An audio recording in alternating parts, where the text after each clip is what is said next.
बिस्मिल्लाहिर्रहमानिर्रहीम। Welcome to C Urdu academy. और ये हमारा क्यू पर नेक्स्ट लेक्चर है। तो लास्ट टाइम मैंने आपसे कहा था कि क्यू के जो प्रॉब्लम है जिसमें हम सब एक साइड से एंटर कर सकते हैं डेटा और दूसरे से रिमूव कर सकते हैं, तो उसमें जो प्रॉब्लम था वो मैंने आपको बता दिया था। और उसका सोल्यूशन मैंने कहा था कि हम सर्कुलर क्यू यूज़ कर सकते हैं और डबल नेट क्यू। तो उसी तरह जैसे थोड़ा सा इसको रिवाइज कर ले कि सिंपल क्यू के अंदर यही प्रॉब्लम है कि हम फ्रंट की तरफ से डेटा एंटर करते हैं और रेड से डिलीट करते हैं। तो अगर मेरे पास इस तरह डेटा है इसके अंदर और मैं इन डेटा को डिलीट करता हूँ, तो मेरे पास इसका जो ये मेरे पास आर है, एफ यहाँ पे पहुँच गया, ठीक है ना। अब स्टिल अगर हम देखा जाए तो मेरे पास फ्रंट की तरफ से स्पेस मौजूद है, लेकिन अब मैं न्यू एलिमेंट इंसर्ट नहीं कर सकता इस केस में, क्योंकि मेरे पास आर एंड तक पहुंच गया। अब नेक्स्ट मेरे पास डेटा नहीं है कि मैं यहाँ पे जो है ना डेटा एंटर कर सकूँ, तो यहाँ पे क्यू फेल हो जाता है, सिंपल क्यू। तो अब नेक्स्ट जो हमारे पास जो इसका सोल्यूशन है वो एक डबल एंडेड क्यू या डी क्यू बोले इसको, या डेक बोल दे, तीनों नाम बुक पे डिफरेंट नाम है। आप इसको, कोई लोग इसको डी क्यू बोलते हैं, कोई डबल एंडेड क्यू भी बोलते हैं, इसको डेक भी बोलते हैं। तो जो नाम आप इसको देना चाहते हैं आप उसको दे दें। तो चलो इसको ड्राई रन करके देखते हैं कि अब यहाँ पे हमारे पास 4 केसेस होंगे, ठीक है ना। डबल एंडेड क्यू का मतलब क्या है कि हम क्यू के अंदर पहले में क्या थे, हम सिर्फ फ्रंट और रेड से डेटा एंटर कर सकते हैं।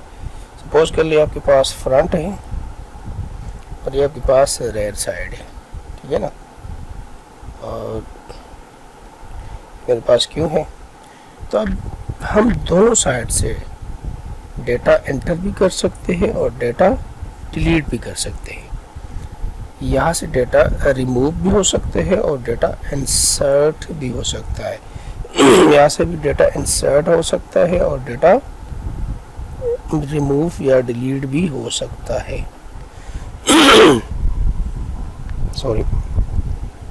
तो इस चीज़ को क्या कहते हैं, डबल एंडेड क्यू, ठीक है ना। तो 2 केसेस तो हमारे पास पुराने, जैसे फ्रंट से डिलीट और रेयर से इंसर्ट, ये तो वही केस रहेंगे। अब 2 केसेस नए आ गए। अब यहाँ पे मैं 4 केसेस आपके सामने लिख लेता हूँ। पहले इसको देख लीजिएगा, फिर इसको हम ड्राई करके देखते हैं।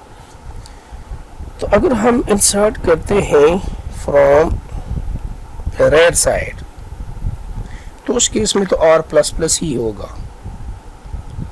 लेकिन अगर हम इंसर्ट करेंगे फ्रॉम फ्रंट साइड, तो उस केस में एफ माइनस माइनस होगा, ठीक है। इस तरह जब हम डेटा को डिलीट करेंगे या रिमूव करेंगे फ्रॉम राइट साइड, तो उस केस में आर माइनस माइनस होगा।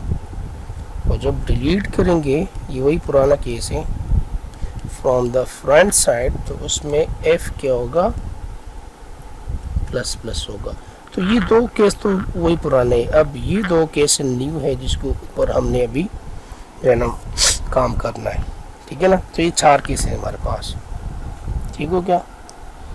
अब इसका ड्राई रन करके देखते हैं और ये 4 केसेस आप अपने पास यहाँ पे लिख लें। R plus plus, R minus minus, F plus plus, F minus minus, ठीक है। ये 2 केसेस तो हमारे पुराने हैं कि insert rear and delete from front, ठीक है ना। लेकिन जब केस को हम थोड़ा सा अपोजिट करते हैं कि राइट साइड से डिलीट कर दें, तो फिर आर माइनस और इंसर्ट करें फ्रंट तरफ से, तो फिर एफ माइनस माइनस। तो सपोज करें कि ये मेरे पास एक क्यू है जिसके अंदर मैं मैक्सिमम इतने डेटा एंटर कर सकता हूँ। इसके इंडेक्सेस में लिख लेता हूँ। तो जब आप डेटा एंटर करेंगे तो सबसे पहले आप इसको बताएंगे कि ये डेटा एंटर किस साइड से करना है, ये आपको बताना पड़ेगा, फ्रंट से या रेयर से। जब डिलीट करेंगे तो आप ये बताना पड़ेगा डिलीट कहाँ से करना है, फ्रंट या रेयर से। तो इनिशियली तो हमारे पास एफ और आर दोनों क्या होंगे -1। तो पहला डेटा जब आएगा तो ज़ाहिर एफ और आर हम चेक करेंगे, अगर -1 है तो दोनों को 0 कर लें और यहाँ पे डेटा हम एंटर कर लेंगे। अब ये वो जगह है जहाँ से ये फ्रंट भी आपका है, ये रेयर भी है, ये और ये फ्रंट है और ये रेयर है। ठीक हो गया। अब नया डेटा आता है, दूसरा बी आता है फॉर एग्जांपल। तो इस केस में भी तो वही पुराना केस है, जब हम एंटर करेंगे। हाँ, अब आप बताएंगे कि अब बी आ गया तो बी को आप एंटर करें रेयर साइड से, तो इस केस में आर प्लस प्लस होगा। ज़ाहिर इंसर्ट हम जब आर तरफ से करते हैं तो केस नंबर 1 है, तो आर 0 से लेकर यहाँ पे आ जाएगा। ठीक है ना, यहाँ पे एंटर कर लेंगे। ठीक है, और अब जब नेक्स्ट टाइम फॉर एग्जाम्पल सी आया, अगेन आप कहते हैं कि राइट साइड से कर ले, तो अगेन पहला केस सी आया, इस तरह डी आया राइट साइड, तो फिर प्लस प्लस, तो आर यहाँ पे पहुँच जाएगा। ठीक है ना। अब इस केस में अगर आप इसको कहेंगे कि भाई डेटा को मैं इंसर्ट करता हूँ ई, साथ आप बताते कि फ्रंट साइड से, तो इस केस में आपको मैसेज आएगा no space from the front side. ठीक है ना, क्योंकि फ्रंट की तरफ से हमारे पास कोई स्पेस मौजूद नहीं है, माइनस पे नहीं जा सकते, तो आपका डेटा ऑटोमेटिकली यहाँ पे इंसर्ट हो जाएगा। ठीक हो गया। अच्छा, अब अगर मैंने डिलीट करना है, अगर मैंने कहते कि डिलीट करो फॉर एग्जांपल फ्रंट साइड से, ठीक है ना, फ्रॉम द फ्रंट साइड, तो ज़ाहिर ये वही केस है, केस नंबर 4। ठीक है, इसमें केस नंबर 3 एफ इंक्रीमेंट होकर बी पे आ जाएगा। ठीक है ना, और यहाँ से डेटा रिमूव हो जाएगा। ठीक है,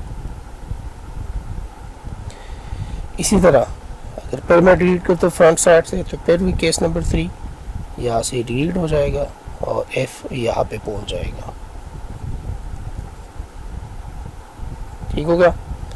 अब यहाँ पे मैं दोबारा इंसर्ट करता हूँ कि भाई आप डेटा एफ को इंसर्ट करें फ्रॉम द फ्रंट साइड।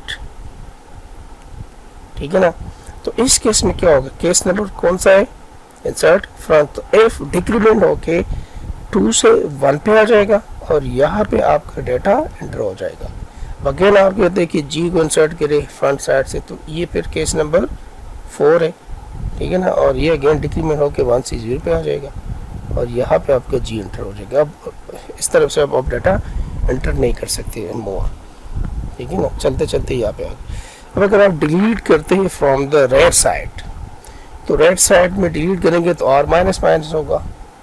ठीक है, अगर डिलीट करेंगे फ्रॉम द राइट साइड, तो इस केस में क्या होगा, आर माइनस माइनस, तो यहाँ से ये आर ख़त्म होके यहाँ पे आ जाएगी। फिर डिलीट करना है आर साइड से, तो फिर ये डिलीट होके आर यहाँ पे आ जाएगा। तो इसी तरह केसेस चलते रहते कि हम दोनों साइड से डेटा को एंटर भी कर सकते हैं और दोनों साइड से डेटा को डिलीट भी कर सकते हैं, और ये 4 केसेस आप अपने सामने रखें। ठीक है ना, तो उम्मीद है आपको समझ में आ चुका होगा। और नेक्स्ट हम फिर इसका देखेंगे कि इसका C++ कोड कैसे लिखते हैं, और वहाँ पे आपको और भी इंशाल्लाह समझ में आ जाएगा जब आप इसके C++ कोड देखेंगे। तो उस वक्त के लिए फिर अल्लाह हाफ़िज़, और मिलते हैं फिर इंशाल्लाह नेक्स्ट लेक्चर के साथ। और अगर चैनल सब्सक्राइब नहीं किया तो प्लीज़ सब्सक्राइब कर लें। अल्लाह हाफ़िज़।